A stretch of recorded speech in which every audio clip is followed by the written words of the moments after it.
Ramalan saya, Blang Padang akan dikembalikan ke Mesir Raya. Takbir, Allahu Akbar. Prabowo berjanji akan memberi sesuatu kejutan ke Aceh. Beliau belum sempat ke Aceh katanya. Tapi saya datang membawa hadiah ke Aceh. Saya pikir hadiahnya itulah Blang Padang akan dikembalikan ke Mesir Raya. Takbir. Ketika Sultan menyerahkan wakaf itu kepada Masjid Raya, sebenarnya itu dibarengi dengan surat menyurat. Man watenya banyak surat menyurat mah. Secara lisan saja, sama lagi menasah horonyo misal. Hai tungku tanah Blang yang di Barajih lunjuk ku menasah. Menurut argumen yang dikembangkan dulu bahwa Yayasan Wakaf saat ini itu diisi atas nama pribadi.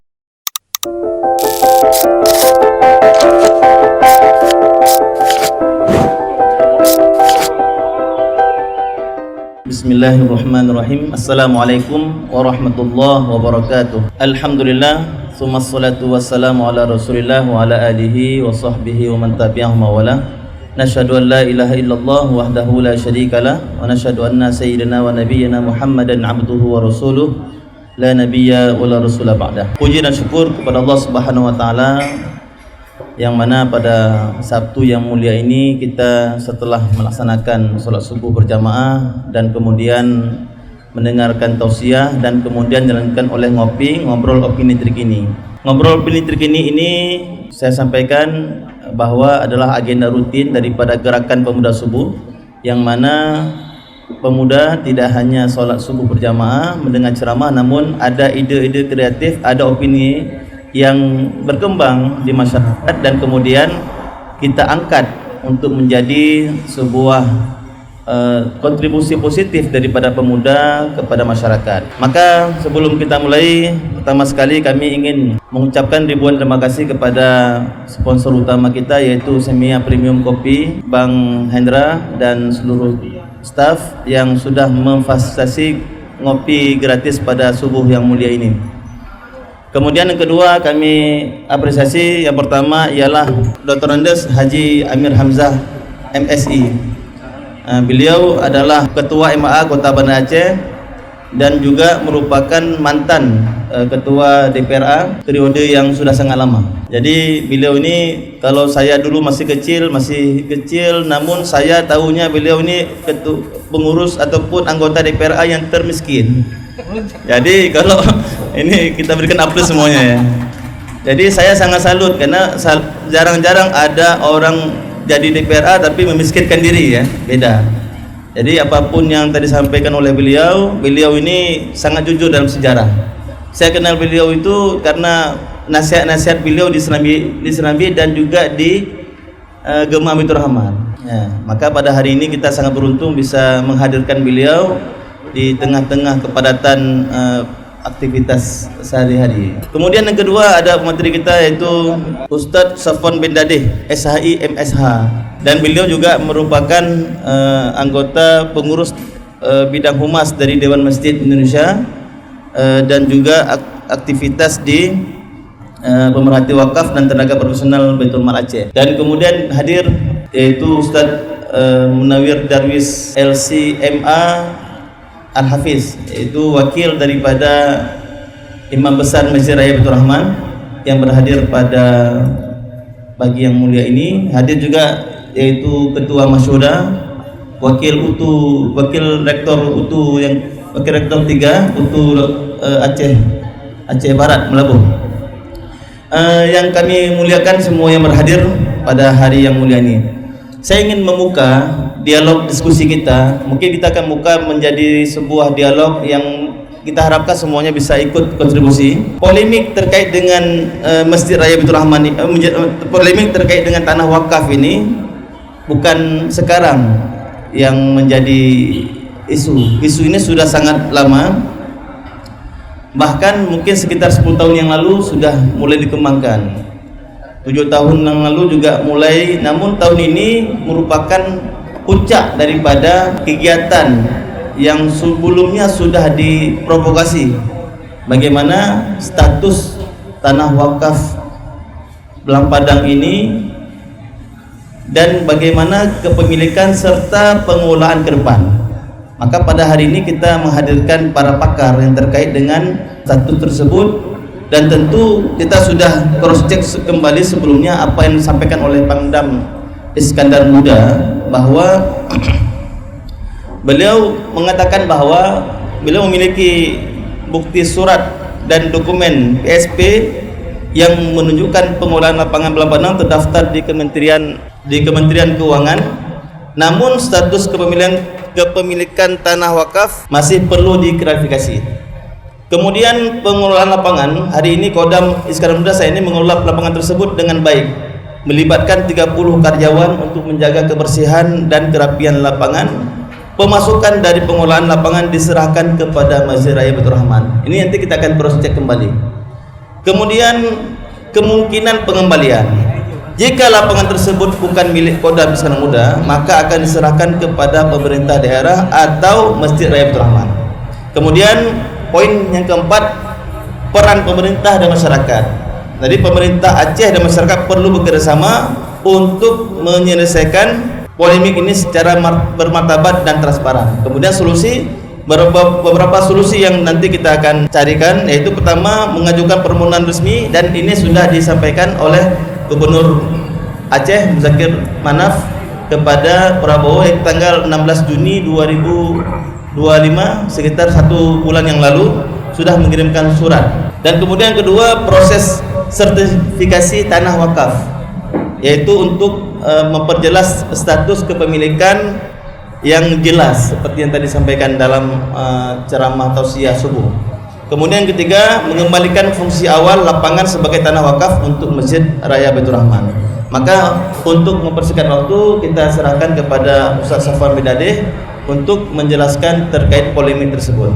Kita berikan waktu sekitar 10 menit, dan nanti kita akan lanjutkan kepada Ustaz Amir Hamzah, dan baru kita berikan kepada para hadirin yang berbahagia.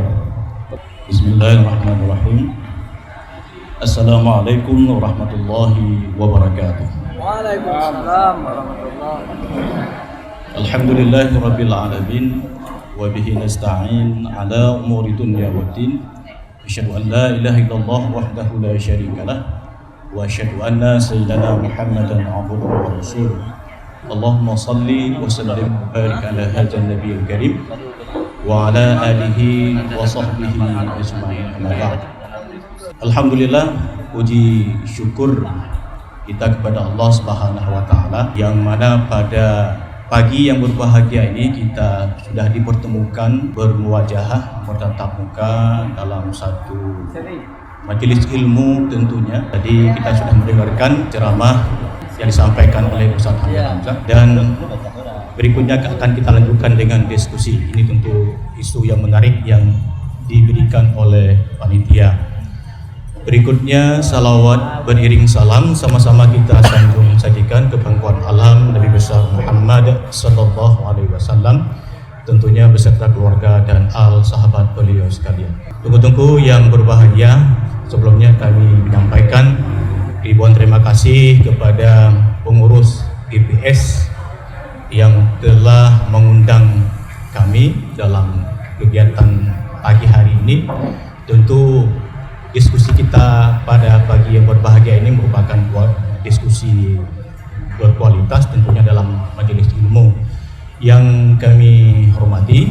Guru kita bersama Ustaz Amir Hamzah, yang juga merupakan senior saya. Ini kebetulan hari ini reuni karena juga kami sebagai ketua remaja masjid dulu, ketua remaja Masjid Raya Baitur Rahman periode 2003-2006 setelah Bang Said ya. Mungkin ini ada Ustaz Munawir, ini sudah lengkap diskusi kita pada hari bahagia ini. Kemudian Ustaz Irhamullah dan Ustaz Ibrahim, ya, pembina GBS. Tunggu-tunggu yang berbahagia, ini bagi kami tema yang berat, tema yang berat. Tapi ini sesuai dengan diskusi teman-teman, permintaan dari panitia. Ini terus kita suarakan, terus kita gemakan untuk kebaikan. Pada tanggal 16 Juli kemarin kita menulis di Serambi Indonesia juga mengenai dengan topik seperti ini. Tunggu-tunggu yang berbahagia, sebelumnya saya ingin menyampaikan terlebih dahulu dari sisi wakaf ini, sebelum nanti kita masuk ke pokok persoalan. Nanti juga akan kita minta kesediaan Ustaz Amir untuk melengkapi ini. Tadi juga kita minta kepada Ustaz Munawir selaku pengurus Masjid Raya plus Nazir Masjid Raya. Tadi juga saya lihat ada Prof. Hafaz Furkani, merupakan salah seorang pengurus ataupun nazir daripada wakaf Masjid Raya. Tunggu-tunggu yang berbahagia, izinkan kami menyampaikan tidak menggurui bahwa wakaf ini merupakan peradaban Islam yang sudah lama sekali kalau kita melihat. Ini belum masuk ke kasus pelampadan, kita akan sisi edukasi peradaban yang sudah lama sekali. Jadi peradaban murni yang muncul ketika pada masa Rasulullah SAW. Jadi tidak muncul pada bangsa-bangsa jahiliyah. Jadi muncul pada masa peradaban Nabi SAW. Jadi murni wakaf ini. Kalau kita melihat kepada sumber ayat ataupun nas, wakaf ini tidak disebutkan secara spesifik. Kalau ayat tentang zakat itu disebutkan secara spesifik. Misalnya wa aqimus shalah wa atuz zakah, itu jelas. Tapi kalau wakaf ini para ulama tidak menyebutkan secara detail yang mana perintah untuk wakaf. Nah, jadi para ulama sering menggunakan ayat mengambil di surah Ali Imran ayat 92. A'udzubillahi minasyaitonirrajim. Bismillahirrahmanirrahim. Lan tanalul birra hatta tunfiqu mimma tuhibbun. Itu menjadi dasar untuk melakukan infak, karena itu perintah untuk menginfakkan harta. Tunggu-tunggu yang berbahagia, kalau kita merujuk lagi ke atas bahwa ini merupakan peradaban yang dilaksanakan pada masa Nabi, bukan pada masa jahiliyahnya. Jadi murni peradaban Islam dianjurkan kepada umat Nabi, para sahabat pada waktu itu untuk melakukan bersedekah, infak dan sebagainya. Jadi kalau kita melihat sejarah, asal muasal wakaf ini muncul ketika Khaybar, ya. Khaybar itu merupakan salah satu daerah yang subur. Jadi ketika penyerangan, ekspansi Nabi ketika ke Khaybar, pembebasan Khaybar, sehingga tanah itu dibagi-bagi kepada para sahabat, disebut dengan ghanimah dan sebagainya. Jadi ketika Umar bin Khattab mendapatkan sepetak tanah dari hasil pembagian ghanimah itu, ditanyakan kepada Rasulullah, "Wahai Rasul, saya mempunyai sepetak tanah yang subur terletak di Khaybar. Bagaimana menurutmu, ya wahai Rasulullah?" Lalu Rasulullah menyampaikan, "Kamu tahan pokoknya, kamu ambil hasilnya, dan kamu bagi-bagikan kepada orang-orang yang membutuhkan." Di sini dimaksudkan orang membutuhkan adalah boleh untuk keluarga kamu dan boleh untuk kaum muslimin yang membutuhkan, fakir miskin dan sebagainya. Nah, ini kalau kita melihat perintah daripada Rasulullah untuk menahan pokoknya, maka disebut hari ini wakaf kan berhenti dia, ya. Berhenti. Apa disebut ditahankan pokoknya? La yuras wa la yuhab wa la yubah. Jangan kamu hibahkan, jangan kamu warisi, dan jangan kamu jualkan. Jadi ada tiga ya situ. Tidak boleh dihibahkan, tidak boleh diwarisi, dan tidak boleh diperjualbelikan. Itu konsep daripada wakaf. Itu harus kita pahami dulu sebelum kita masuk ke diskusi kita. Jadi ini adalah pantangan, karena wakaf itu tidak bisa dijual, tidak bisa dihibahkan, dan tidak bisa diwarisi. Itu penting. La yuba' wa la yuras. Tunggu-tunggu yang berbahagia, kalau kita melihat di Indonesia, ya kita lihat Indonesia dulu, dan ini bertahap ya kan, Indonesia dulu. Wakaf itu banyak sekali. Kalau kita asumsikan itu luas tanah wakaf di Indonesia itu 9 kali Singapura. Kalau kita melihat 9 kali Singapura. Singapura kan boleh kita lihat berapa persegi itu ya. Nah, itu 9 kali, itu luas sekali. Kalau di Aceh sampai dengan 17.000 titik, 17.000 persil tanah wakaf yang tercatat di pemerintah hari ini. Di Kementerian Agama ya, yang menurut informasi SIWAK, sistem informasi wakaf itu sampai dengan 17.000 titik. Nah, ada yang sudah bersertifikat, ada yang belum bersertifikat, ada yang memang itu belum sama sekali surat menyurat di atasnya. Nah, ini yang harus kita pahami dulu. Tunggu-tunggu yang berbahagia, kalau kita melihat kepada jenis ya wakaf ini ya, jenisnya dari masa. Kalau masa itu dibagi kepada 2, ada wakaf yang sifatnya abadi, yang disebut dengan mu'abbad. Mu'abbad itu abadi. Kemudian ada yang disebut dengan wakaf muqayyad atau wakaf yang memang sering dikaitkan ya, sering dikaitkan dengan hal-hal tertentu. Saya menyontohkan wakaf abadi itu seperti tanah, bangunan, dan yang dapat diambil manfaatnya secara terus-menerus, itu abadi. Kita tadi melihat konteks wakaf tidak boleh dipindahkan, harus berhenti dia di situ untuk dikelola. Kemudian yang muqayyad itu adalah yang sering dikaitkan. Wakaf ini, tanah wakaf ini khusus saya akan menyerahkan untuk operasional menasah. Jadi si pelaksana itu dia tidak boleh untuk mengalihkan harta wakaf itu untuk hal lain. Kenapa? Terkait dengan muqayyad tadi. Itu kan wakaf itu diterima dari si wakif. Wakif itu siapa? Kita kembali kepada ayat tadi. Kita mempunyai harta, kelebihan harta untuk kita infakkan. Kita serahkan penyerahan harta itu kepada si nazir. Nazir itu adalah pengelola. Jadi siapa yang menerima adalah si pengelola, nazir.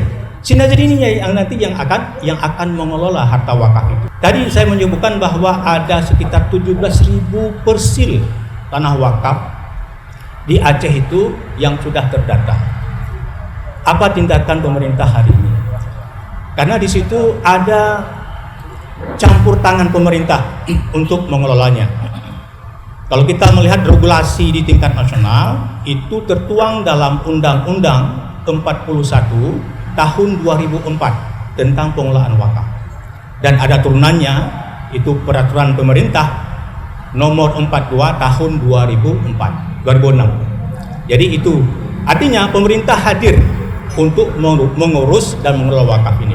Apa saja yang dilakukan, termasuk untuk pengadministrasian. Administrasi itu adalah apa? Untuk mengurus segala sesuatu yang menyangkut dengan legalitasnya, surat menyurat dan sebagainya. Makanya kalau kita berproses untuk melakukan penyerahan harta wakaf itu kepada sesuatu institusi, baik itu berbadan hukum, perseorangan atau organisasi, itu harus dilengkapi dengan syarat-syarat. Mungkin itu sedikit tentang tata kelola. Wakaf itu juga mempunyai sertifikat yang namanya sertifikat wakaf. Itu pengurusannya itu di Badan Pertanahan. Melalui siapa? Melalui dari KUA dulu kita daftar. Masuk KUA, didaftar di KUA, kemudian prosesnya ke BPN sampai dengan pengeluaran sertifikatnya. Tunggu-tunggu yang berbahagia, banyak tanah wakaf yang diberikan kepada nazir, menurut catatan kami, itu banyak yang diterlantarkan. Kenapa diterlantarkan? Banyak sekali persoalan. Kadang-kadang ketika wakif ini menyerahkan tanah wakafnya itu kepada menasah misalnya atau ke nazir perseorangan misalnya, dengan berbagai masalah. Ada alasan begini, nyolonjo tanah wakafnya elorule. Nah, jadi itu bukan niat yang memang ikhlas ya, karena dia nggak sanggup lagi untuk mengelola, diserahkanlah kepada nazir dan sebagainya. Idealnya wakaf itu diserahkan kepada pengelola, kepada nazir, wakaf itu sudah berhasil, sudah menghasilkan. Contoh misalnya, Simea Premium itu ada kedai kopi. Karena adalah ini untuk kemaslahatan dan untuk ibadah, yang toko-toko, kedai-kedai kopi gitu, wakafnya sudah berhasil. Bukan tanah kosongnya. Jadi tanah kosongnya problema hari ini adalah dengan apa nazir itu yang mengelola, nggak ada modal. Jadi fenomena yang terjadi ini sampai kapan? Sampai kapan ini nggak akan selesai. Nah, berbeda dengan praktek yang dilakukan di Malaysia. Malaysia itu seluruh tanah wakaf itu di bawah, kalau kita di sini adalah Menteri Agama atau MPU, wajib diserahkan ke MPU atau kepada ke Kementerian Agama. Kementerian Agama akan mencari funding, mencari donatur untuk diberdayakan tanah wakaf itu dengan baik. Tapi di kita di Indonesia dengan Undang-Undang 41 itu dibebankan kepada nazirnya. Nah, di undang-undang itu ada tiga, ya, ada nazir persorangan, ada nazir organisasi, dan ada nazir badan hukum. Contoh nazir badan organisasi seperti Muhammadiyah, seperti NU, dan yayasan-yayasan lain. Yang mana yang nazir berbadan hukum seperti misalnya yayasan dan sebagainya. Bagaimana pendapatan ya hasil dari wakaf itu kemudian dikemanakan? Idealnya wakaf itu dikelola oleh nazir. Ya, nazir itu adalah pengelola. Kalau di bahasa lain, nazir itu adalah manajer. Menyatakan Pak Beng, Pak Ibrahim, manajer ya. Orang yang akan kelola. Jadi orang akan ragu dengan wakaf karena enggak pakai dasi. Orang Beng pakai dasi kan? Tapi wakaf ini enggak pakai dasi. Padahal itu yang wakaf abadinya itu sampai dengan kapan-kapan. Sampai kita menutup mata, wakaf itu masih abadi dia. Contoh Habib Buka. Sampai hari ini kita masih menerima kompensasi yang diberikan oleh hasil pengelolaan Habib Buka. Nah, baik, teman-teman yang berbahagia. Lalu bagaimana dengan kasus yang mencuat baru-baru ini, ya, di Belang Padang dan sebagainya.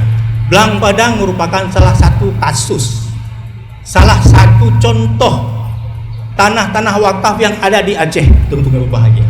Itu salah satu contoh. Masih banyak tanah wakaf yang berselewengan di Aceh itu yang tidak diurus dengan baik.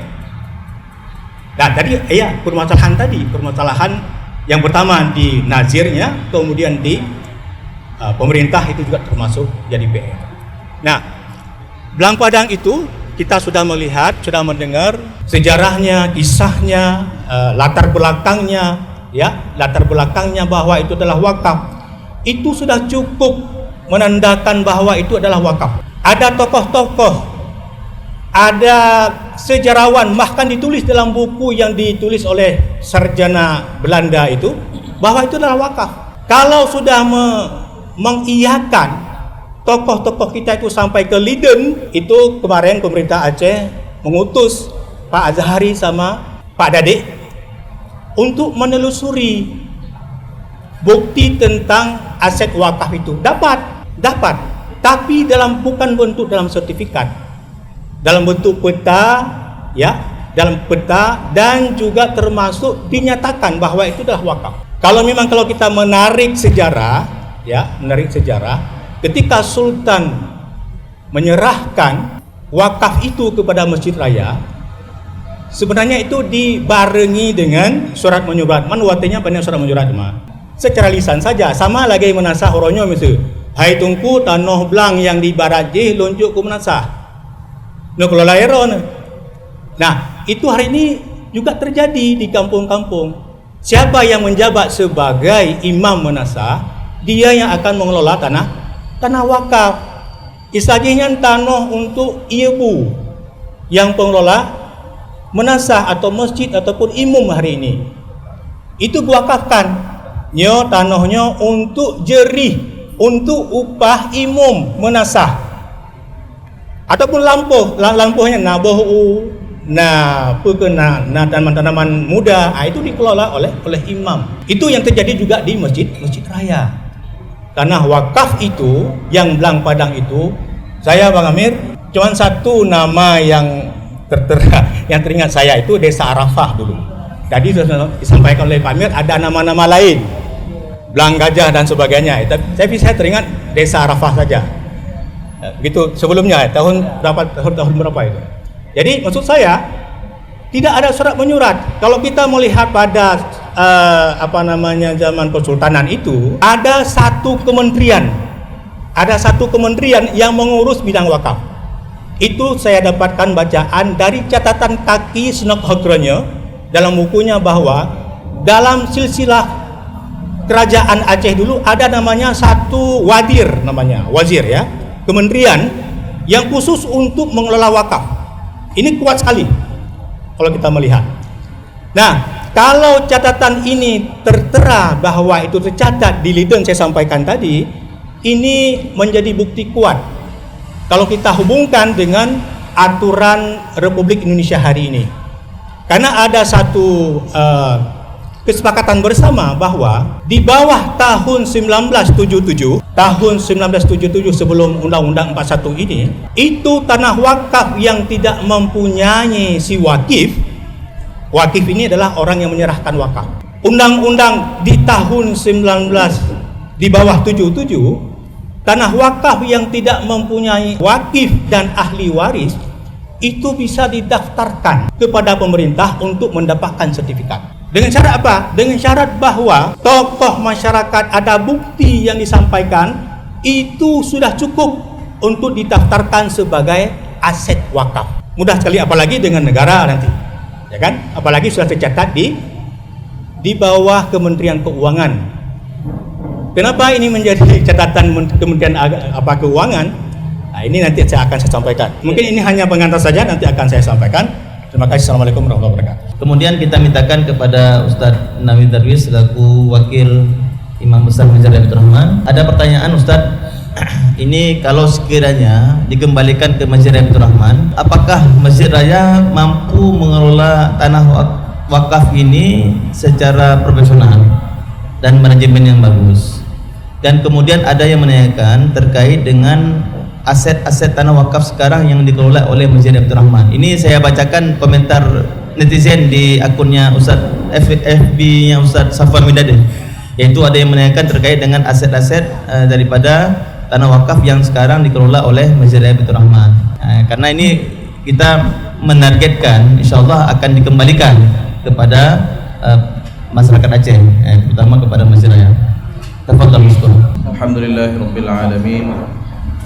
Wassalatu wassalamu ala al-mab'uts rahmatan lil alamin. Sayyidina wa maulana Muhammadin wa ala alihi wa sahbihi ajma'in. Sama-sama kita hormati Ustaz Ilhamullah sebagai ketua ataupun penggerak daripada gerakan Pemuda Subuh, dan juga kami hormati guru kami Ustaz Amir Hamzah, kemudian Ustaz Safwan Bendadeh dan Pak Ibrahim, dan seluruh jamaah GPS yang berhadir pada kegiatan salat subuh berjamaah dan juga diskusi terkait dengan tema yang kita angkat hari ini. Barangkali sebelum saya menyampaikan apa yang disampaikan oleh Ustaz Irham tadi, saya barangkali akan memberikan sedikit gambaran singkat tentang kondisi ataupun bagaimana pengelolaan Masjid Raya Baitur Rahman selama ini. Jadi jemaah sekalian, seperti yang kita ketahui bahwa sekarang pemerintah telah menempatkan UPTD di Masjid Raya Baitur Rahman. Kemudian terjadilah beberapa perubahan-perubahan terkait dengan tata kelola keuangan. Kalau dulunya di bawah 2022, di bawah tahun 2022 itu pengelolaan keuangan di Masjid Raya Baitur Rahman itu satu pintu.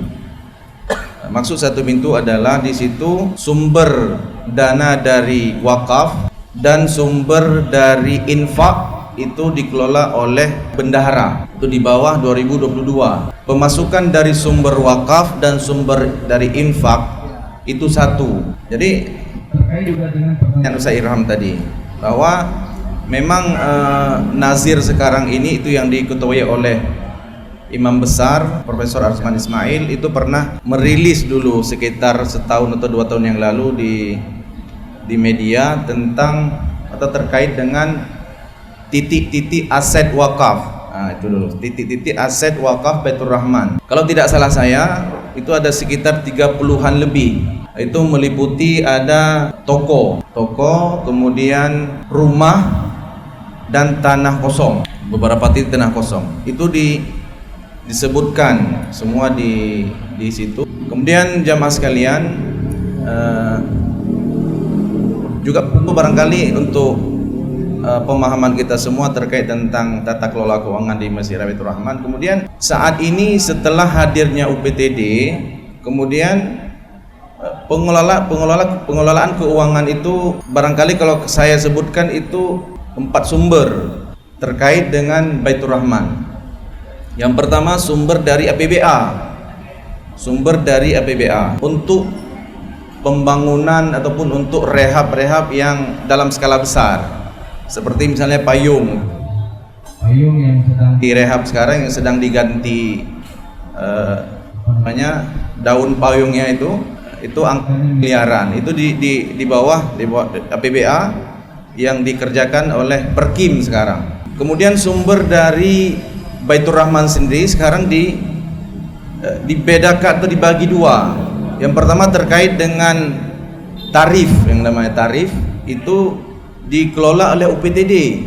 Tarif seperti misalnya parkiran di basement, kemudian pemasukan dari penitipan sendal, kemudian dari sumber seperti menara misalnya, itu kan dikenakan tarif bagi wisatawan lokal dan mancanegara, itu agak beda tarifnya. Itu semuanya dikelola oleh UPTD. Kemudian ada beberapa sumber yang lain seperti pernikahan, itu di bawah UPTD. Kemudian sejak tahun 2022 yang namanya sumber dari infak dan sedekah masyarakat itu pengelolaannya sendiri, kemudian disebut dengan dana umat namanya, pengelola dana umat. Kebetulan saya sendiri sebagai ketuanya mengelola dana umat. Jadi dana umat ini dengan sumber dari tarif itu dibedakan. Kalau dana umat itu sifatnya sedekah, itu dikelola oleh non pemerintah, begitu, oleh non pemerintah. Tapi pemanfaatannya itu paling besar dari dana umat untuk operasional, seluruh operasional yang ada di masjid. Kemudian sumber yang terakhir, yang keempat barangkali itu adalah dari wakaf. Dari wakaf yang saat ini komposisi dari anggota daripada nazir wakaf itu diketuai oleh Imam Besar Prof Azman. Kemudian ada beberapa tokoh-tokoh juga yang termasuk ke dalam anggota nazir.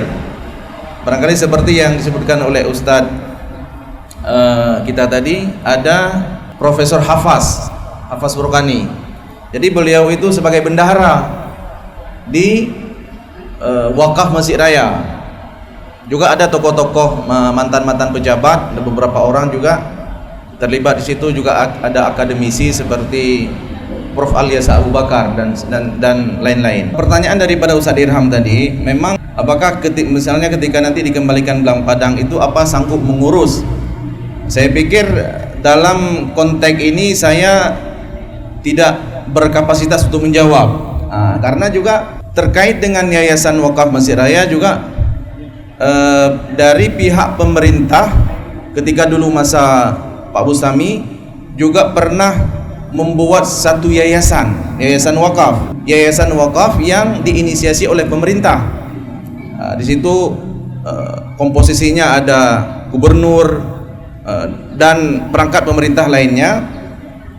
Kenapa demikian? Menurut argumen yang dikembangkan dulu bahwa yayasan wakaf saat ini itu diisi atas nama pribadi. Ya, oleh karena itu inisiasi dari pemerintah untuk membuat yayasan yang diisi oleh jabatan pemerintah, tapi sampai saat ini masih yayasan lama atau di wakaf Masjid Raya sebelumnya. Barangkali itu satu gambaran yang ingin kami sampaikan kepada jemaah sekalian, bahwa dengan berbagai sumber itulah, dari APBA, kemudian dana yang dikelola oleh UPTD, ada dana umat yang dari infak sedekah, kemudian wakaf.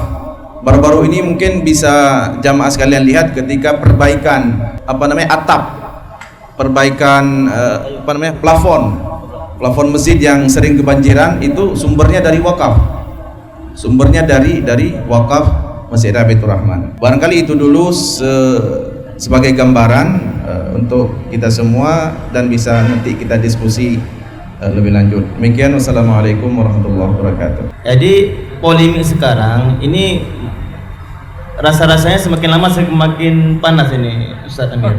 Ada kemarin demonstrasi masyarakat Aceh meminta kembalikan segera. Kemudian ada tokoh Aceh mengatakan bahwa ini jangan ada hubungan dengan Jakarta, karena ini wakaf. Jadi kalau sekiranya diminta kepada Jakarta, kalau tidak dikembalikan bagaimana nanti? Jadi memang ini harus penjelasan dari Ustaz Amir, kita mintakan agak lebih jelas, lebih terang bagaimana kondisi daripada tanah wakaf Belang Padang ini.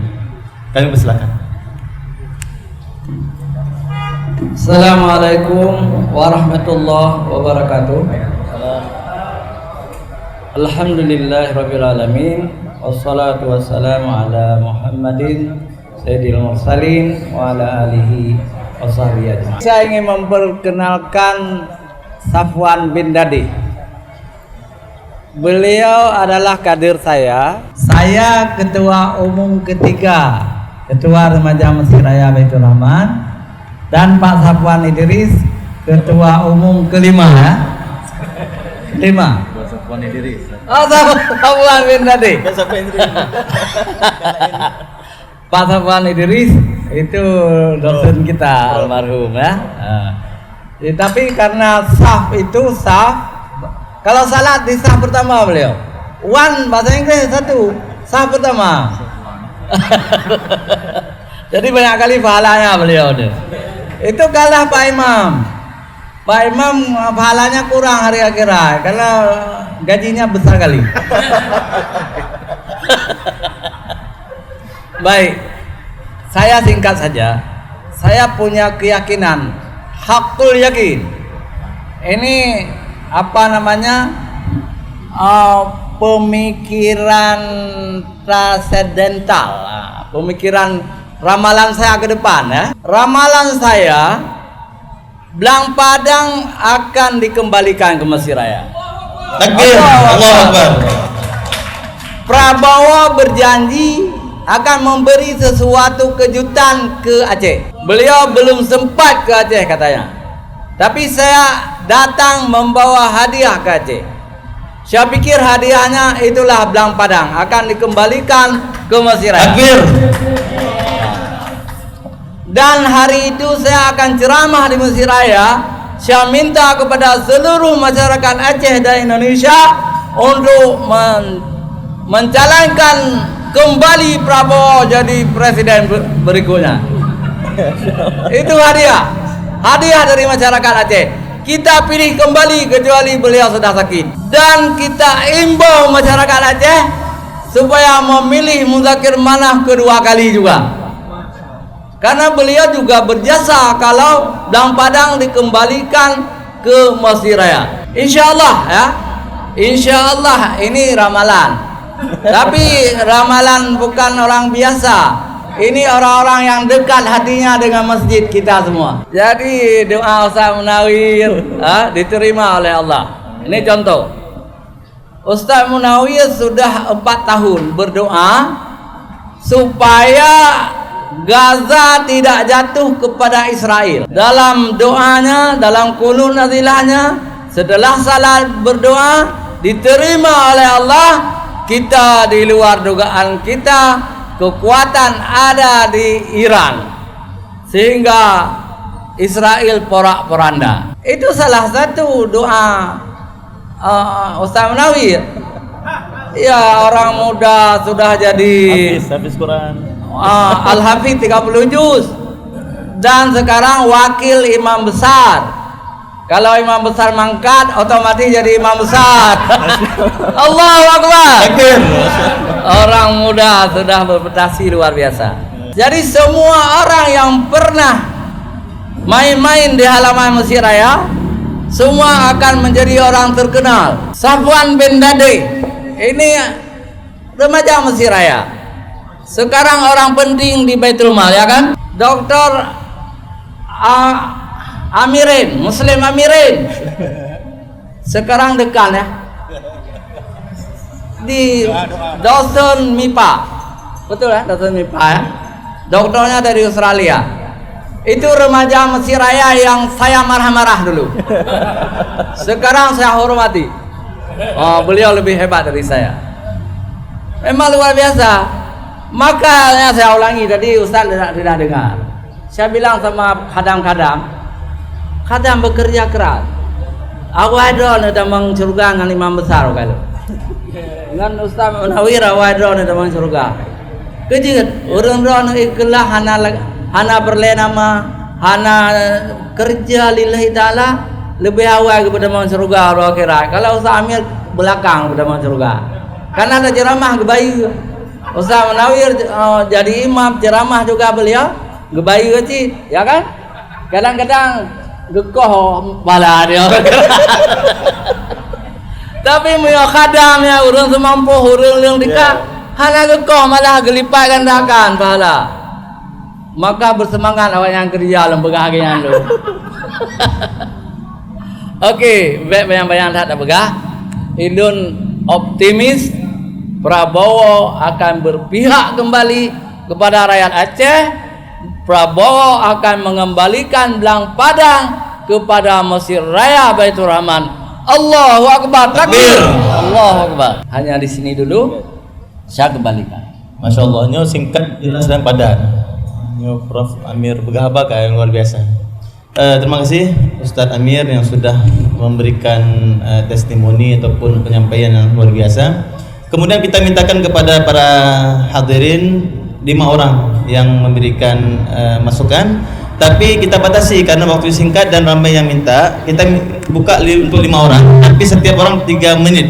Jadi singkat, jelas dan padat, insyaallah. Pertama 1, kemudian 2, 3, 4, 5. Ya, 5. Ya. 6 ikut. Lihat. Tadi 5. Harapan kami Ustaz, semoga apa yang Bang Amir ramalkan tadi semoga cepat berwujud, amin. Dan kemudian kalau memang sudah dikembalikan ke Masjid Raya, kami yakin karena Masjid Raya itu masjid yang asetnya lumayan banyak, dan alhamdulillah orang-orang profesional seperti Ustaz Munawir dan lain banyak di dalamnya. Harapan kami kalau sudah Belang Padang itu dikembalikan, jangan lagi lah konser-konser yang macam-macam ya, ada konser musik dangdut, koplo, entah macam-macam di situ. Maksudnya kalau bisa itu jangan ada lagi, Bang Amir. Kemudian juga ada event-event yang memang tidak sesuai, tidak islami. Kadang kita lihat percampuran laki-laki dan perempuan yang kadang miris hati kita, ini Aceh apa bukan. Mungkin saya tidak bertanya, harapan kami seperti itu. Terima kasih Ustaz atas kesempatannya. Assalamualaikum warahmatullahi wabarakatuh. Assalamualaikum warahmatullahi wabarakatuh. Salam. Nama saya Khairul, tinggal di Masin. Jadi pertanyaannya singkat saya. Dari aset-aset ini kan namanya kita forum untuk edukasi ya. Dan berapa aset-aset untuk kepemilikan Baitur Rahman yang seperti tadi narasumber bilang, wakaf itu kan tidak bisa diperjualbelikan, tidak bisa binatangkan, dan kita harus mendudukan dari sisi hukum fikih. Sementara negara ingin mempertahankannya dari sisi positif negara. Jadi yang nggak nyambung, karena pada saat itu saya baca juga sejarah, kalau wakaf itu Indonesia belum ada. Jadi kata saya dengar Menteri Nusron Wahid bilang tidak ada terdata aset Belang Padang itu dalam sertifikat negara. Ya, negara Indonesia kan belum ada waktu itu. Nah, jadi perlu adanya pengelolaan. Saya yakin tadi seperti yang beliau sampaikan, pengelolaannya insya Allah sanggup. Baitur Rahman, saya harus berpositif thinking. Dan ditambah lagi, jika memang kemarin selama 20 tahun pengelolaan kepada pihak TNI, setidaknya kan kita perlu selama itu perlu berapa banyak pemasukan untuk ke Baitur Rahman berapa, dan kita untuk harus dudukkan dulu. Ya, langsung ya. Assalamualaikum warahmatullahi wabarakatuh. Assalamualaikum warahmatullahi wabarakatuh. Saya tidak menanyakan, tapi setelah saya mendengar daripada isu-isu terkini yang luar biasa menyangkut Masjid Raya Baitur Rahman, dan juga tadi ada penjelasan dari Ustadz Amir Hamzah, barangkali sejarah penting itu, karena istilah urung dua awai mate ane 4 jerat, mate adat dengan sejarah Partai Amita. Tepuk tangan dulu. Jadi ini harus sejarah jelas ini, ya. Apalagi ada data-data yang otentik yang dari sejak zaman Iskandar Muda sampai hari ini ada data-data otentik, dan juga dibenarkan dengan berbagai argumen-argumen yang sudah ada sekarang ini. Barangkali kita semua rakyat Aceh itu harus kita dukung bersama, seperti disampaikan Ustaz tadi, berzikir dan berfikir, berdoa dan bekerja. Jadi kita dukung semuanya. Mudah-mudahan dengan doa orang kita ini Masjid Raya segera akan diberikan kembali secara legalitas untuk rakyat Aceh. Dan juga informasi tadi yang disampaikan Ustaz Amir Hamzah tadi ya, menyangkut tentang obligasi juga akan kita ini kan nanti. Mohon dukungan semuanya. Amin. Rakyat Aceh itu punya sejarah yang luar biasa obligasi. Pembelian pesawat Garuda yang Toto yang Belang Padang yang antara adik dengan kakak. Cuma sedih ini Pak Ustadz. Kadang-kadang yang di samping lapangan terbang yang Belang Padang na kapai na wa mekat sinalom kalage ana madroh begahlian yang pindah juga dia merusak suasana pemandangan. Jadi sejarah-sejarah mekat ya, mohon perhatian juga kita bersama ya. Jadi nomor Ustaz Hamba nya ukur akan budah lo beli sejarah Aceh, dan lu harapkan bagi yang mentong yang obligasi mentong fotokopi dan sebagainya memang luar. Nah, sama-sama kita berjuang. Terima kasih. Assalamualaikum warahmatullahi wabarakatuh. Assalamualaikum warahmatullahi wabarakatuh. Assalamualaikum warahmatullahi wabarakatuh. Waalaikumsalam. Alhamdulillahirabbil alamin.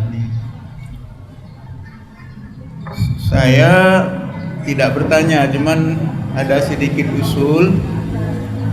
Nama Pak? Nama saya Ilyas dari Jelingki. Bagaimana kita tahu Aceh adalah serambi Mekah. Jadi alangkah baiknya kalau kawasan ini usul ya, minta maaf kalau memang mungkin menyakiti hati atau merusak perasaan ya. Usul agar wakaf itu lebih dekat dengan pagar Masjid Raya. Jadi bisa langsung dipagar nantinya.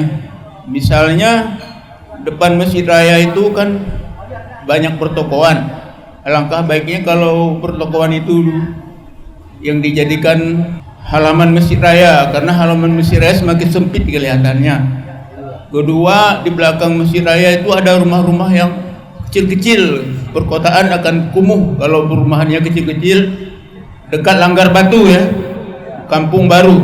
Kalau itu dijadikan tempat tahfiz, alangkah baiknya gema serambi Mekah itu akan lebih tinggi dan lebih kuat. Minta maaf kalau ada kesalahan, dan mohon perhatian kalau ada di sini ada aparat-aparat yang bisa menggugah pemerintah kita untuk membebaskan tanah tersebut. Wabillahi taufik wal hidayah. Wassalamualaikum warahmatullahi wabarakatuh. Assalamualaikum warahmatullahi wabarakatuh. Salam. Nama saya Junaidi Yusuf. Saya Ustadz memang curoro dalam amal ma'ruf nahi mungkar. Saya Ketua Laskar Aswaja Provinsi Aceh 5 tahun. Kemudian kemarin dalam masa jabatan kerja saya habis diganti oleh Dr. Yusuf Kardawi, yang sekarang Ketua Bitumal Kota Banda Aceh. Juga berlatar belakang sebagai aktivis organisasi sampai dari referendum dulu, Ustaz. Jadi menolak bicara sejarah adalah berbicara latar belakang yang panjang, dan kita semua sudah paham bahwa kita memiliki referensi itu semua. Nyoken tanya orang Aceh, anak bangsa Aceh, hana yang ada pun sejarah, yang hana itu punya keadaan cilahi hana 4, ya kan? Jadi ilmu mungkin berbeda, Ustaz. Berbeda bukan dalam arti kata kita menghilangkan substansi pada hablum minan nas. Nah, mungkin Abu Mukim tidak pernah ke Aron dan kirim balon. Abu Mukim Syah Kuala, Ustaz Amir, Ustaz Amir Hamzah, Pak Koronyo mari teronyakan ho, karena kamu urung lapangan. Ya, tapi itu bukan merupakan kemarin tidak berbicara ini salah. Bukan itu yang ingin saya katakan. Mungkin bukan waktu yang tepat, bukan saat yang tepat. Nyo kamu di lapangan kadang-kadang ken Habib tajak hisbah pada tempat urung yang memang hanjit datang. Bantaja padudro laskar, kamu kenong kaca, kamu kenong sikin, kamu mati. Yang kali takap ratusan dah laskar FPI itu tewas di tempat, baik di Jakarta, daerah-daerah pedalaman lain sebagainya. Nyolun di Banda Aceh, di Gang Babu, di Gohengnya, moto-moto lempudong di masa-masanya. Kemudian yang ingin saya katakan bahwa kolaborasi ini terus ditingkatkan. Hari ini semua masyarakat Aceh, rakyat Aceh itu memang menuntut, dan saatnya lah ini yang tepat. Tetapi Pak Prabowo juga Habib Lutfi sebagai tim penasihat beliau, kemudian ada Ustaz Sambu sebagai guru ngaji beliau. Ini momentum yang tepat, dan harapannya kolaborasi Masjid Raya dengan lintas stakeholder organisasi kemasyarakatan, ormas Islam dan sebagainya dilibatkan, dan ya kita pun akan hadir nanti di Pulang Padang karena juga organisasi ini juga terdaftar di notaris Kemenkumham dan lain sebagainya. Dan kami juga ingin mengatakan bahwa Laskar Aswaja Aceh 2 hari lagi akan terbentuk di 23 kabupaten kota, dan kita juga ada bintaranya nanti untuk menjaga wakaf-wakaf Aceh. Kemudian isu tanggal 13, apakah isu ini sudah tersebar? Minimal Masjid Raya melalui Ustaz Tengku Amir Hamzah bisa menjelaskan isu tanggal 13. Ini sangat ini, karena ini kalau terus isu ini berjalan, saya juga di media, saya pembina Sekber Wartawan Indonesia. Ini juga bertanya mereka sama saya. Yang saya tahu Habib Lutfi mengajak kita muzakarah dulu. Ulama melakukan muzakarah, menginventarisir tanah wakaf, bukan Banda Aceh Baitur Rahman aja, bukan. Ini harus diinventarisir seluruhnya. Kalau ini tidak, ya ini masih dalam, kita masih di bola-bola. Tapi apabila ini terjadi bola-bola lagenyo yang diakibatkan tanya berantuk, kedoro, ini yang dikhawatirkan. Harapan saya pihak Masjid Raya bisa menjelaskan isu-isu yang hari ini beredar di media sosial, di TikTok dan lain sebagainya. Tanggal 13 mereka datang kemari untuk memberikan benar tidaknya Ustaz, untuk bisa diklarifikasi nantinya. Demikian, Assalamualaikum warahmatullahi wabarakatuh. Assalamualaikum warahmatullahi wabarakatuh.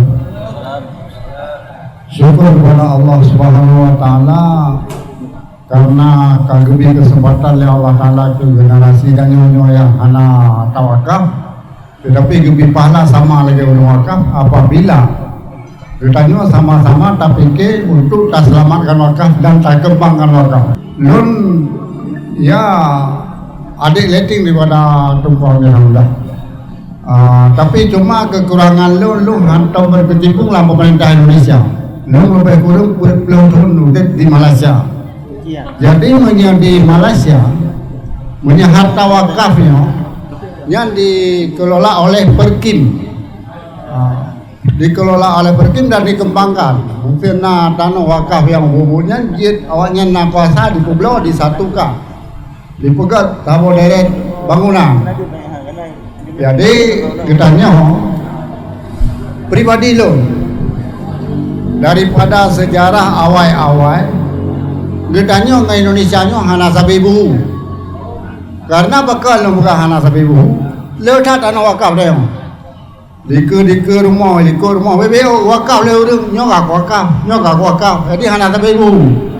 Man terlebih baik saran lo ada jil urang masjid raya nyo tanya hakul yakin bahwa awaknya sanggup. Jadi tanah belang patangan baik ragu-ragu dia. Bah kelola oleh masjid raya. Jadi niat tanya ragu-ragu berarti draw dia yang hana betul. Jadi nyan adanya kau wakaf le urang, kau wakaf le raja le sultan kepada masjid raya. Cadang-cadang kan yang doang. Jadi dia baik nak nyon mampu ni. Baik le nak kali-kali yang hana gon. Untuk Allah bi hana gon. Jadi nyan saran lon dengan buat perbandingan baculah. Nucuk dari contoh-contoh yang nak bak turun temurun yang bahwa hukum lagi hukum neo. Jadi menyata pegat ino sertifikat. Yang dalam padang na sertifikat, hana sertifikat. Tapi bu yakin ino yang terbaik jalan yang madung dan wakaf.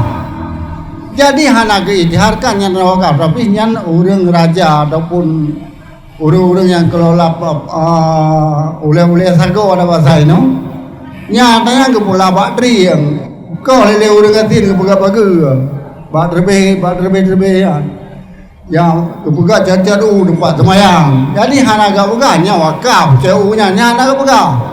Tetapi menyatanya tak pega sertifikat tak pega sertifikat mendung mangkin masjid benar saboh delegasi benar saboh lagi yang susun penitia untuk selamatkan harta-harta yang reserve, harta-harta yang legal.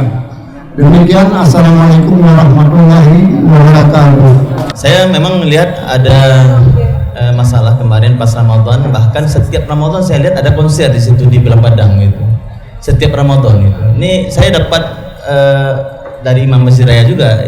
Ini tolong di speak sebentar ya, speak up bahwa jangan sampai ada konser di dalam masjid di bulan Ramadan. Nah, ini kan ini menjadi polemik besar ya.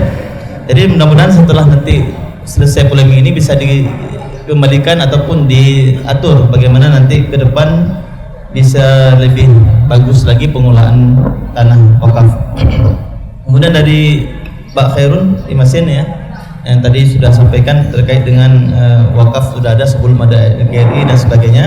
Kemudian ada Syekh Ibrahim Lawung yang mohon doanya mudah-mudahan obligasi ini akan segera tuntas ya.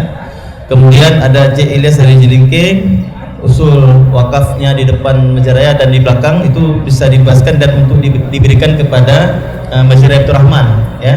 Kemudian dari Tengku Junidi Yusuf juga tadi beliau Laskar Aswaja Aceh sampaikan bahwa mohon dilibatkan kolaborasi antara Masjid Raya, Ormas dan semuanya dalam polemik ini. Dan kemudian terakhir Tubuh dan Mahuli, ini polemik yang paling besar ialah banyak tanah wakaf tapi tidak ada sertifikasinya yang seperti itu lah kira-kira. Kita minta pertama sekali kepada Ustaz Safwan untuk menjawab pertanyaan. Baik Bapak Tungku yang berbahagia, terima kasih. Pertanyaannya bagus semua. Mungkin nanti akan coba saya menjawab secara general saja, karena mengingat pertanyaan yang ditanyakan itu ada yang lebih spesifik dan ada yang lebih umum. Tadi ada yang menyampaikan bahwa apakah mampu Masjid Raya itu ketika nanti dialihkan kepada kenazirannya itu pada Masjid Raya. Kalau kita melihat hari ini itu nazir Masjid Raya sudah berbadan hukum. Arti berbadan hukum, nazir yang memang itu didaftarkan itu menurut perundang-undangan. Karena di dalam tata kelola wakaf menurut Undang-Undang 41 itu ada nazir persorangan, ada nazir badan hukum atau nazir organisasi. Itu dicatat dan di Menkumham dan sebagainya. Nah, kalau nazir itu sudah menerima aset wakaf itu, mudah-mudahan seperti disampaikan dan harapan kita tadi disampaikan Ustaz Amir, ini bisa terwujud. Artinya nazir ini harus melakukan rencana pengelolaan, ya, perencanaan pengelolaan. Yang selama ini kalau kita melihat contoh real ya, Kodam TNI AD itu sudah sangat bagus mengelola tanah Belang Padang itu. Sangat bagus sekali. Nah, ini contoh nazir yang baik. Kalau kita lihat tamannya sudah tertata, ya kan? Sudah ada usaha UMKM di situ. Nah, nanti kalau memang ini seperti kita tawarkan bahwa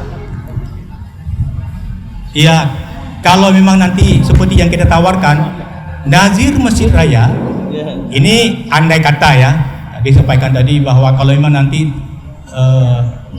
tanah itu diserahkan ke Masjid Raya, jadi nazir Masjid Raya itu harus melakukan perencanaan pengelolaan yang selama ini dilakukan diurus oleh Kodam. Itu sudah bagus, itu bisa dipertahankan. Tapi ada sisi yang harus direncanakan ulang oleh nazir Masjid Raya. Saya akan mengulang bahwa pengelolaan yang dilakukan Kodam ini ya sangat tepat, bagus.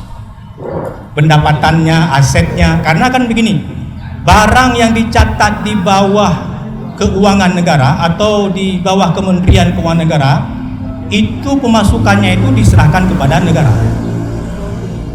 ya, diserahkan kepada negara. Tapi kalau memang ini nanti diserahkan kepengurusannya kepada Masjid Raya, tentu akan masuk kepada seperti niat si pewakif. Tujuan si pewakif untuk apa? Untuk kemaslahatan. Itu akan masuk kepada pengelolaan Masjid Raya untuk kemaslahatan Masjid Raya. Nah, yang kami tawarkan bahwa Masjid Raya sebagai nazir, kemudian dia membuat perencanaan pengelolaan. Apa saja pengelolaannya? Yang sifatnya adalah lebih kepada ruhnya niat wakaf tadi adalah kebaikan. Karena kebaikan itu tidak bisa dibarengi dengan keburukan. Tanah wakaf itu akan muncul hal-hal yang baik, akan dihasilkan hal-hal yang baik yang bisa menguntungkan untuk kemaslahatan. Contoh misalnya nanti pengurus Masjid Raya harus memprogramkan ada kegiatan di situ yang seperti misalnya ada taman baca, ada taman edukasi misalnya, ada UMKM misalnya. Itu bisa disyaratkan di dalam peraturan yang dibuat oleh nazir. Yang laksanakan siapa? Yang laksanakan adalah mitra. Mitra itu adalah orang yang mengusahakan, mengelola supaya menghasilkan. Kalau bahasa fikihnya itu ditasarrufkan untuk menghasilkan. Contohnya seperti misalnya kita gambarkan pengelolaan wakaf Habib Buga di Mekah. Itu Nazir Baitul Asyi itu membuka semacam pelelangan kepada mitra usaha untuk mengelola aset wakaf Baitul Asyi itu. Jadi nanti ada semacam pembagian hasil kepada pengelola berapa dan kepada nazir berapa. Begitu juga nanti dengan Belang Padang misalnya. Belang Padang nanti kalau status Masjid Rayanya itu sudah jelas sebagai nazir Masjid Raya bisa membuat akad seperti itu, perjanjian seperti itu, baik itu dengan akad mudharabahnya bagi hasilnya atau dengan akad musyarakahnya. Mungkin nanti ketentuannya akan dituangkan dalam perjanjian. Nah, ini hal-hal penting yang harus diperhatikan. Jangan nanti ketika nanti aset wakaf itu diserahkan, nazir itu tidak ada kemampuan untuk mengelolanya. Ini akan timbul masalah baru dan tidak muncul ketidakpercayaan kepada kita. Saya rasa ini penting ya. Kemudian terkait yang tadi disampaikan oleh Bapak tadi kita bahwa yang sebenarnya di tahun berapa saya masih ingat gambaran proyeksi ekspansi pengembangan Masjid Raya Samir. Gubernur Pak Zaini atau apa waktu itu ya, ada semacam perencanaan perluasan Masjid Raya jangka pendek dan jangka menengah dan jangka panjang. Yang jangka pendek ini adalah perluasan depannya dengan payungnya itu sudah dilaksanakan. Ada gambarannya, gambaran ke depan itu perluasan Masjid Raya sampai dengan batas tepi kali. Nah, itu yang seingat saya. Tepi kali, dan di situ nanti ada taman-taman dan sebagainya, itu pembebasan Pak. Pembebasan sampai dengan tepi kali, ada semacam transportasi danau yang menghubungkan ke laut. Nah, itu yang saya ingat waktu itu. Kalau batas ke timurnya itu sampai dengan dinas kantor Golkar hari ini. Di situ nanti pusatnya informasi. Di situ nanti ada TV Baitur Rahman, ada radio Baitur Rahman dan sebagainya di situ nanti. Itu saya ingat saya gambaran itu. Di sebelah kanannya itu ada Genta Aceh dulu ya, sang Muslim ya.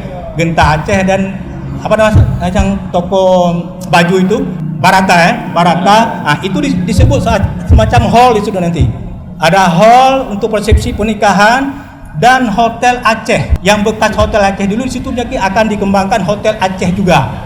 Itu format untuk perluasan Masjid Raya jangka panjang. Hotel Aceh yang dulu itu kan bukti sejarah juga, kita boleh melihat. Nah, ini karena adalah tanah dimiliki oleh personal. Setahu saya itu, mohon dikoreksi nanti, itu keluar dari milik tanah Bang Amir, keluarga Pak Busamil Arifin ya, kalau nggak salah saya. Ini direncanakan ada Hotel Aceh nanti, hotel lama, hotel bersejarah. Nanti akan dihubungkan dengan base camp Masjid Raya. Jadi tamu dari hotel itu akan masuk lewat bawah tanah dan sebagainya. Itu terhubung. Itu yang Cek Langit Energi. Nah, tapi mudah-mudahan kan bisa terwujud kan. Jadi ini Masjid Raya itu sampai dengan belakang tadi disebutkan adalah musala apa? Menasah apa? Langgar Batu, sampai di situ batasnya. Di belakang itu ada pusat pendidikannya nanti, termasuk pasar yang akan ditata dengan baik. Itu Cat Langit pada masa Abu Zaini ketika perluasan Masjid Raya. Itu mungkin bagian dari apa namanya untuk pemasukan dan kesejahteraan Masjid Raya itu sendiri. Mungkin hal lain yang disampaikan tadi menyangkut dengan legalitas dan sebagainya. Pemerintah nanti ketika sudah dinyatakan bahwa akan menyerahkan, tentu tertib administrasi itu juga diperhatikan. Mana tertib administrasinya? Misalnya Prabowo menyerahkan pada tanggal tertentu, jadi kan sudah berseliweran nih, tanggal 13 dan sebagainya. Mudah-mudahan saja seperti itu ya. Ketika nanti sudah diserahkan, yang proses untuk administrasi juga dilengkapi. Karena penting untuk tertib administrasi, tidak ada pihak lain yang nanti yang klaim. Contoh misalnya, Masjid Raya itu yang dinyatakan bahwa wakaf baru mendapatkan sertifikat tahun berapa Sam Nawir? 2015 atau lebih tinggi lagi. Baru diurus. Seharusnya itu cepat diurus. Seberapa penting sertifikat itu? Penting sekali. Contoh misalnya, kasus Belang Padang itu kan tidak ada bukti otentik kalau kita melihat. Tadi kan kita sudah melihat bahwa tidak ada sertifikat ataupun tidak ada sarakata lain. Kalau Habib Buga itu punya sarakata, punya akta ikrar wakafnya yang disimpan rapi di Mahkamah Syariah di Mekah, bahwa peruntukan wakaf Habib Buga itu adalah untuk masyarakat Aceh yang melaksanakan ibadah haji, yang melakukan umrah, yang belajar di sana. Nah, itu diikrarkan di depan hakim Mahkamah Syariah waktu itu, tersimpan dengan baik. Tapi di kita enggak, ya. Jadi itu penting untuk sertifikasi penting. Ketika nanti sertifikat itu dipegang ataupun penyelesaiannya itu di keuangan dulu, Menteri Keuangan kemudian harus dihapus, izin presiden dulu, kemudian harus ke BPN lagi untuk sertifikat, itu panjang. Karena jangan kita sepelekan bahwa sertifikat itu enggak penting. Jadi setelah proses nanti penyerahan secara simbolis oleh presiden nanti akan ada pengurusan secara legalitas, pengurusannya di antar dinas itu sendiri. Mungkin demikian beberapa hal yang kita diskusikan hari ini. Saya rasa ini menarik ya, diskusi ini dan terus digelorakan. Ustaz Hamzah, silakan dulu. Terima kasih Ustaz Safwan atas penjelasan yang sangat jelas ada beberapa usulan, karena ini polemik masih panjang, kita akan teruskan ini dengan mengundang ke depan yang melibatkan beberapa pihak lagi, karena ada usulan untuk dihadirkan dari pihak dari dewan, ya, dari perwakilan pemerintah, gubernur dan sebagainya, untuk kita hadirkan dalam diskusi ini. Mudah-mudahan nanti ke depan kita bisa lanjutkan diskusi terkait dengan tema ini agar lebih mengerucut lagi. Kemudian yang kedua, kita persilakan kepada Ustaz Nawir untuk closing statementnya terkait dengan polemik ini. Terlepas dari siapa nanti yang akan menjadi orang yang terdepan mengelola wakaf itu sendiri, maka kita tentunya dengan segala daya upaya harus mendukung dikembalikannya Belang Padang, tentunya kepada Nazir Masjid Raya Baitur Rahman. Kalau kita berbicara Nazir Baitur Rahman, tentunya bukan pribadi-pribadi yang mengurus itu sendiri, tetapi yang disebut Nazir Masjid Raya Baitur Rahman itu tentunya nanti bisa berganti orangnya atau bertambah jumlahnya. Tentunya kita juga nanti mungkin akan mendorong pemerintah atau BWI atau pihak-pihak yang mempunyai kewenangan di dalam wakaf ini, misalnya nanti ke depan ketika Belang Padang itu diserahkan, maka misalnya nazir itu harus yang sudah tersertifikasi, misalnya ada sertifikatnya. Tentunya ketika nazir itu bersertifikat, maka pasti mereka itu sudah punya cara-cara profesional bagaimana mengelola aset yang Masya Allah luar biasa besar, dan juga dapat memberikan manfaat maslahah kepada masyarakat kita, khususnya masyarakat Aceh dan juga Masjid Baitur Rahman itu sendiri. Barangkali itu saja yang dapat saya sampaikan, dan saya kembalikan kepada Ustaz Irham. Assalamualaikum warahmatullahi wabarakatuh. Salam. Terima kasih banyak kepada Ustaz Nawir yang sudah menyampaikan closing statementnya. Terakhir kita berikan kesempatan kepada guru kita, Prof. Amir Hamzah. Ini harus panggil Prof karena lama-lama memang luar biasa ilmunya di atas Prof. Jadi pengalaman 38 tahun di Masjid Raya Baitur Rahman. Ini sudah di atas Prof. Di atas imam besar.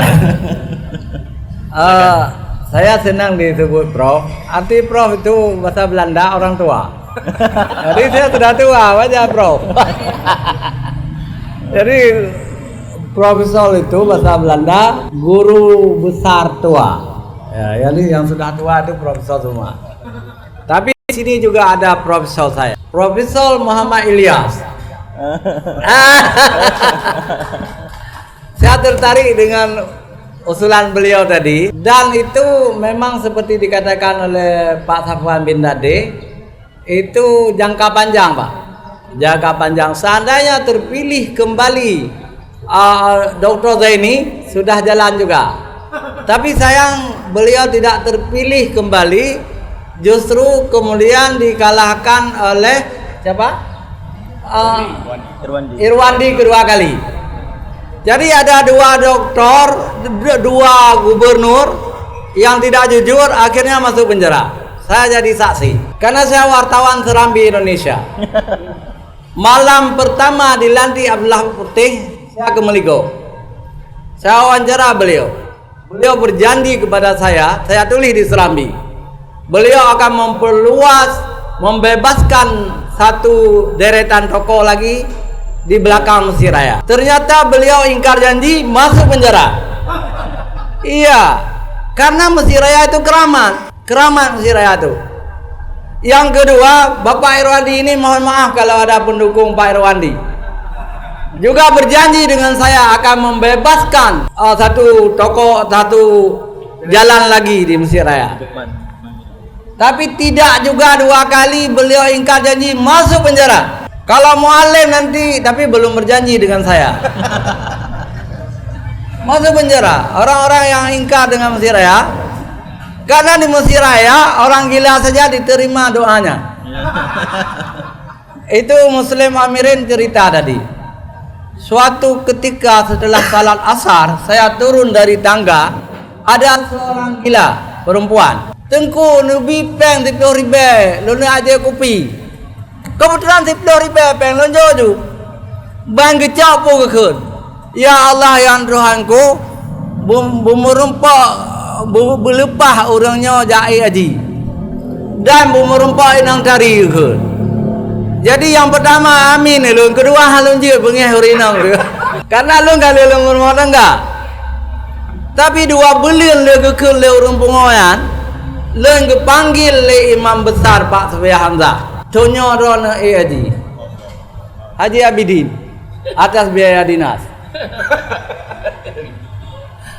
Jadi itu urang pengoyan mudah-mudahan diterima. Maka siapapun yang berjanji untuk Masjid Raya harus dilunasi. Misalnya Pak Ibrahim Lawur dibayar untuk oleh pemerintah obligasi harus sekian persen ke Masjid Raya apa? Mudah-mudahan masuk penjara.